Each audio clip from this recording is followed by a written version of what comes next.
The administration should go one step further to lift the economic embargo on Cuba. The economic embargo on Cuba must be lifted in order to feed the two conflicting perspectives that Cuba is a deliverer of education, healthcare, and democracy, and a violator of human rights with no regard for its citizens. There is a truth to both perspectives. The U.S. embargo has severely limited Cuban access to medications, instruments, diagnostic tools, and vaccines because approximately 50% of all newly patented drugs are developed or sold by U.S.-owned companies or their subsidiaries. Because U.S.-developed drugs are unavailable to the startling 80% of the medicines currently available in Cuba are manufactured in Cuba itself. The lack of financial resources in Cuba, however, has caused a shortage of raw materials needed to manufacture medicines, severely limiting the number of medicines available to the public.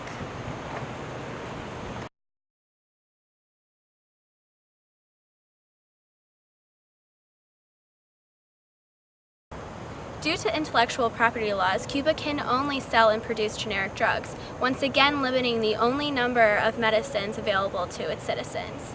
For the average Cuban citizen, drugs are simply not obtainable on a consistent basis, be they prescription or even just a simple tablet of aspirin. Finally, beyond the national access to medication, the U.S. embargo has had serious effects on public health at the local level.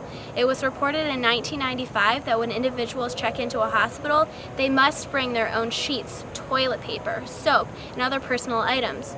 Running water and disinfectants are regularly unavailable and blackouts are common. There is a lack of medicines and even basic medical supplies such as gloves, gauze, and antibacterial soap in very short supply.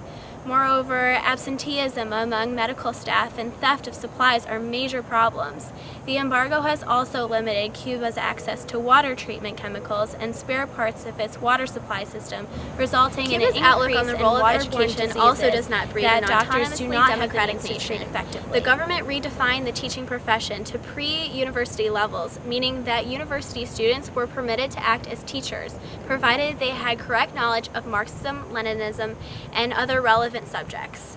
Public education with curriculum directed by the executive office is the only source of formal education in Cuba.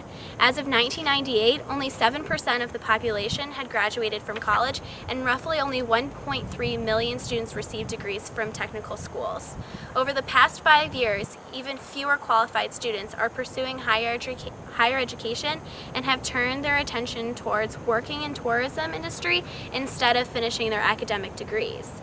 The tourism industry permits educated students, particularly those who are multilingual, to earn sufficient income to support their families. Cubans have the highest literacy rates in Latin America. However, the embargo greatly limits economic opportunity for an educated workforce to be competitive in the rest of the globalized industries.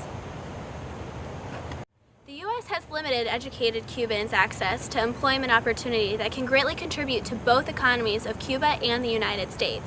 By lifting the embargo on Cuba, the United States has an opportunity to fulfill its promises of spreading democracy on the basis of human rights to those in most need of freedom.